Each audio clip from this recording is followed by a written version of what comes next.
Welcome to my YouTube channel. Don't forget to like, comment and subscribe. So this week's read is UNEASY Yoke by Dr. Kachinga Sichizya.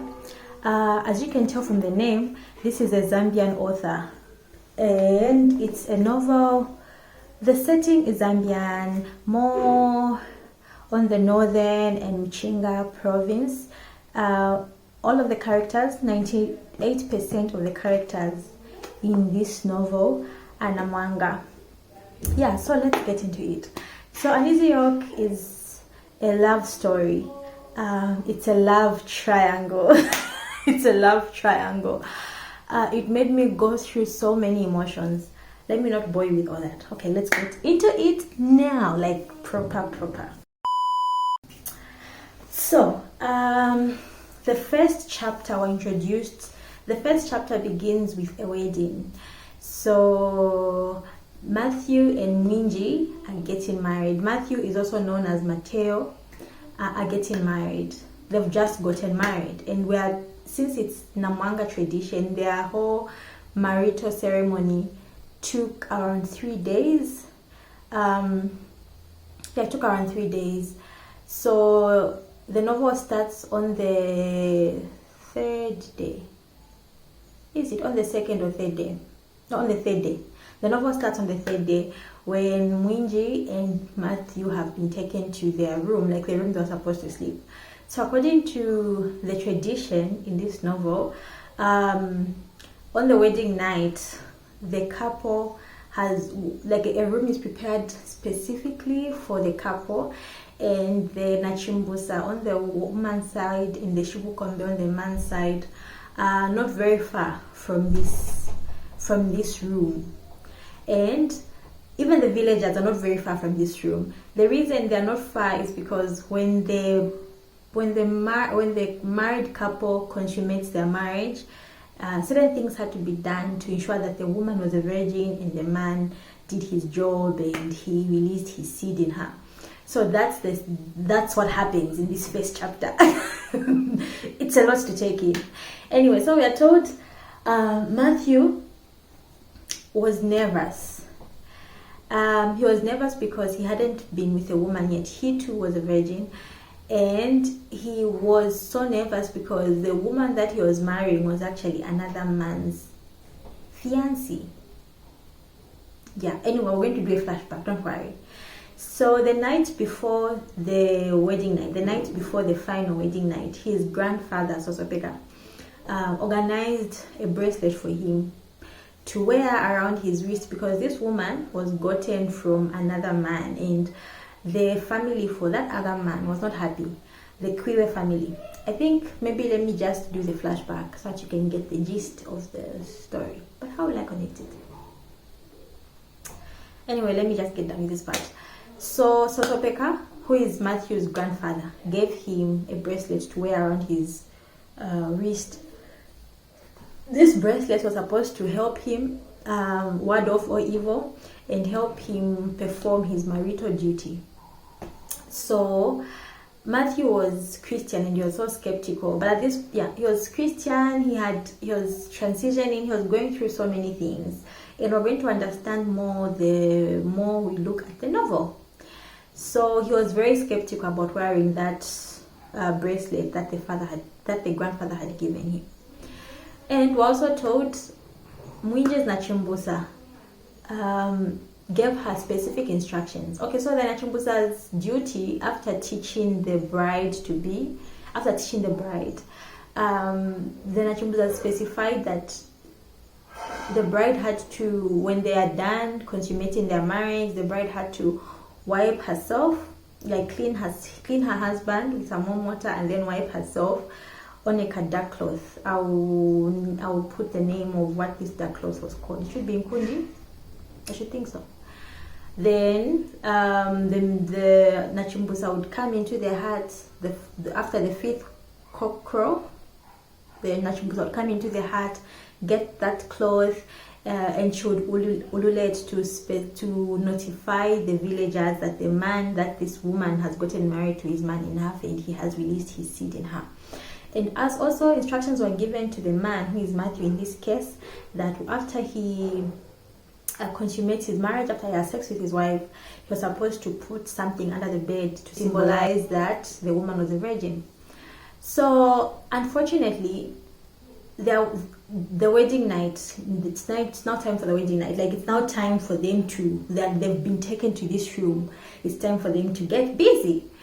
Matthew is so exhausted and so nervous that he ends up sleeping. The instructions were they needed to do their business from the time the first cock crow to the fifth cock crow. So like the first one is usually around 18, then the last one is around 05 hours.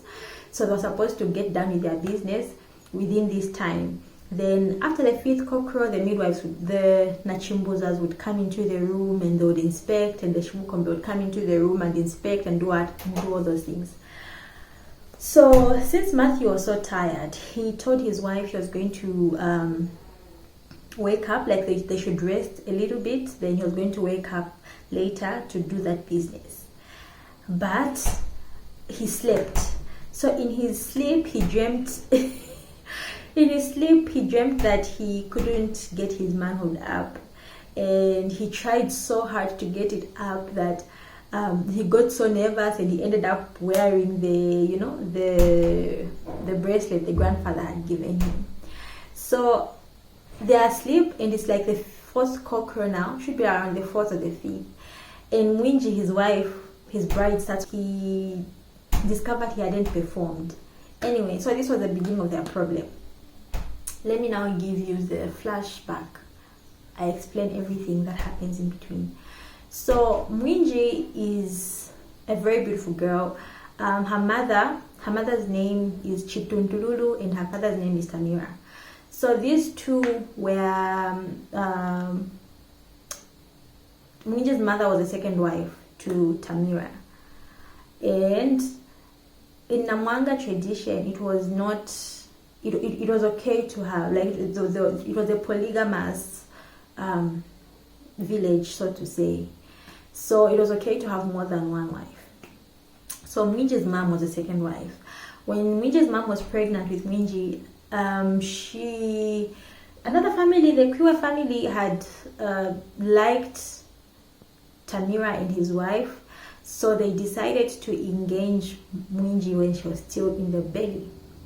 And this family is called the Kwiwe family. So the Kwiwe family are very rich. They are one of the richest people in this village. And at this time, their son Matthew should have been, he was young. According to the book describes him as Nile when Mwinji was still in the belly. So when these two children are growing up, not Matthew, Malinga, sorry. When Malinga and Mwinji were growing up, the whole town, the whole village knew that these two were to be married when they grew up. So everyone knew, like all the other people, even the kids, as they grew, they knew that they were betrothed to each other. So when they started reaching like their teenage age, Malinga was not very handsome. He was not a very good-looking child, but Mwinji was so beautiful. Like she was so beautiful that songs were written about her, praising her beauty, praising her body and all that. She was one of the most beautiful girls in the village. But Malinga was not good looking at all. On top of not being good looking, he was hot-tempered, he was pompous, he was overzealous. He was everything Mwinji did not want in a man. So as they grew up, whenever Mwinji would be playing with, those things that we do, like whenever she'd be playing with her friends, people would always whisper, like, she's not supposed to play with boys and all that. And that's one thing she was told, she was not supposed to play with boys. On the other hand, Malinga was a womanizer. He was a headsman. He used to head cattle. And because he used to head cattle, he had access to the entrails, the all-fours and all those things.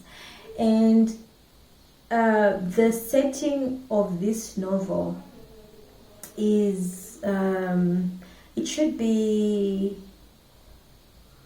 post-colonial, like right after colonialism, though some whites were still in the area.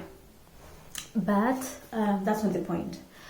Anyway, so most people in Sesengoma village didn't have access to meat, and because they didn't have access to meat, some women would give themselves to Malinga so that he can give them the of the cattle.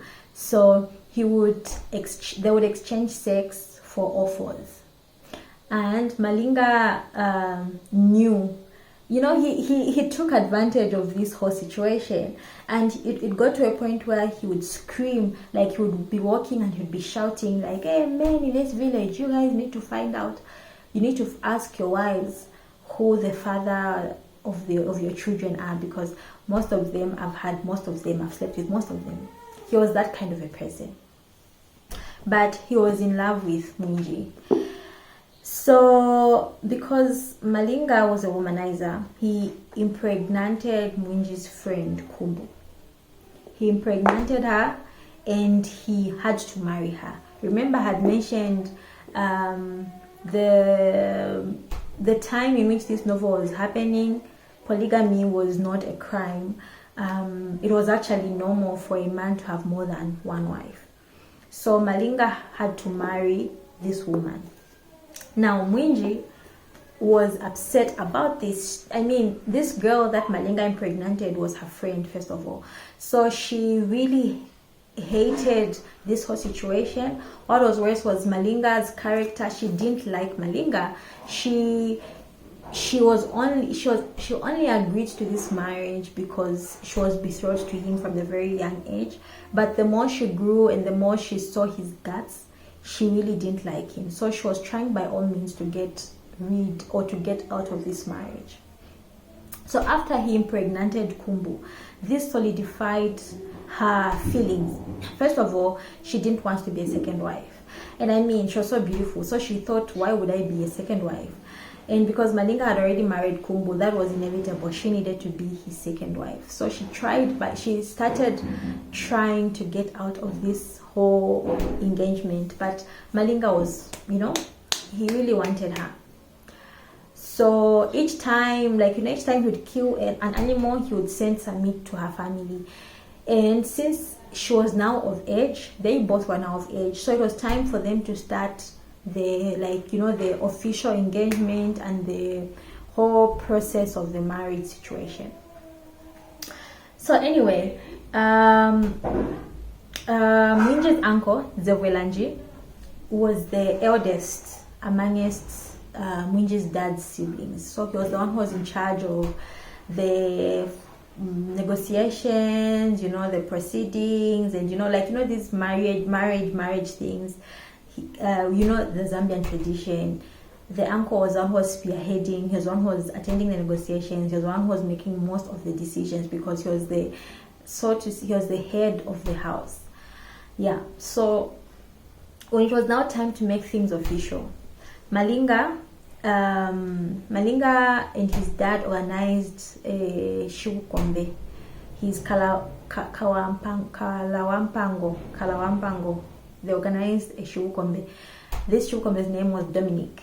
Dominic was a suave man. He was a smooth talker, but he had some pride in him. So when it was time to do the negotiations, Zevwelanji, who is Mwinji's uncle, demanded for they took the inkundi. Inkundi is the ehoi and some other things that are, I'm going to list some other things. So this inkundi was a symbol of engagement. So the Kwiwe family, which are Malinga's family, took this inkundi, and Mwinji was asked if she accepted it.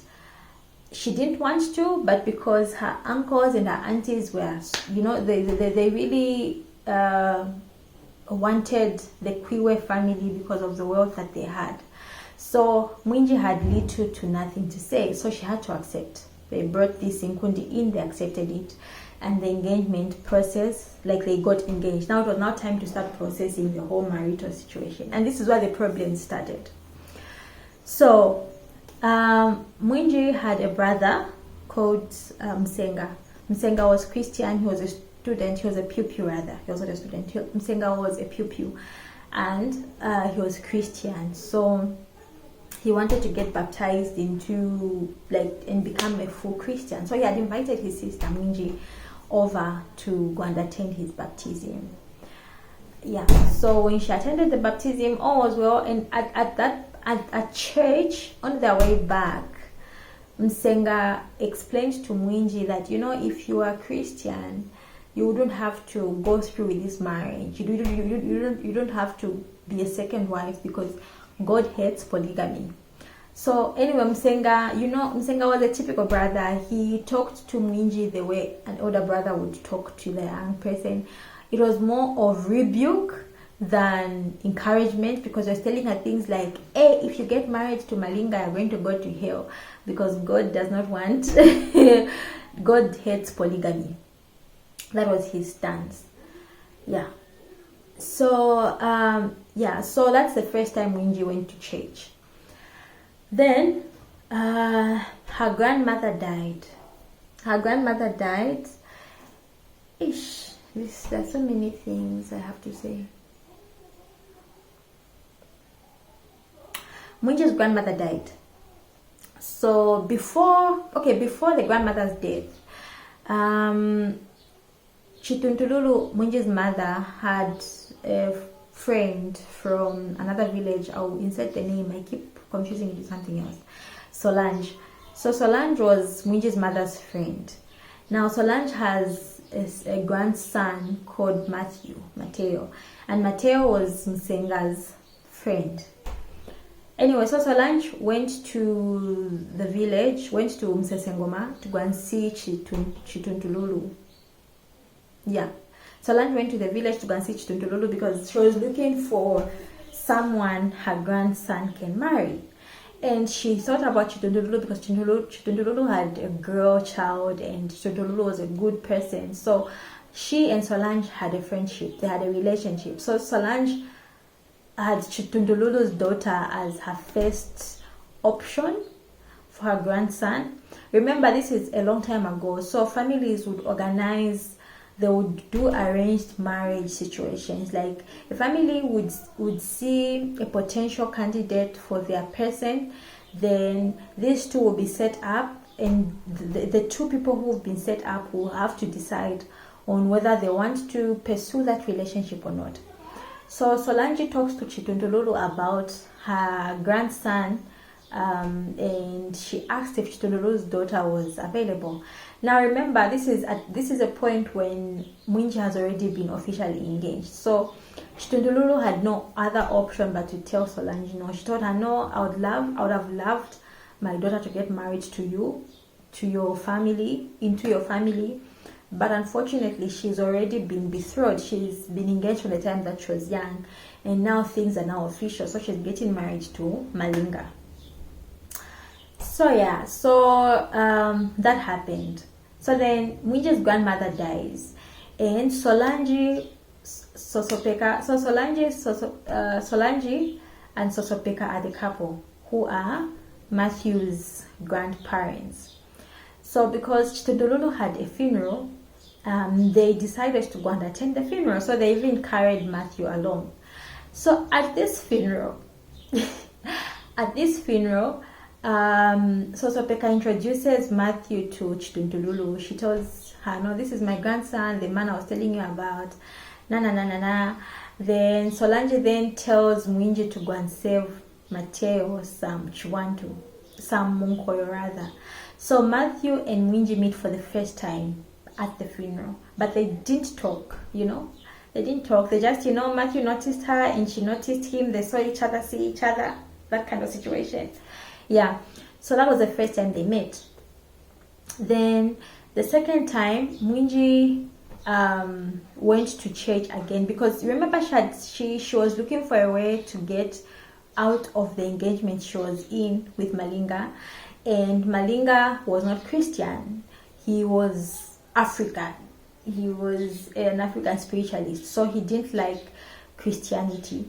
So because she knew that he didn't like Christianity, she started going to church. So she started going to church with the hope of irritating Malinga bad enough so that he can break off the engagement. So when she went to church, she then met Matthew again. So so she met Matthew again. She met Matthew again. They talked here and there, and the conversation they had stuck with her, So it's from this point that they became friends.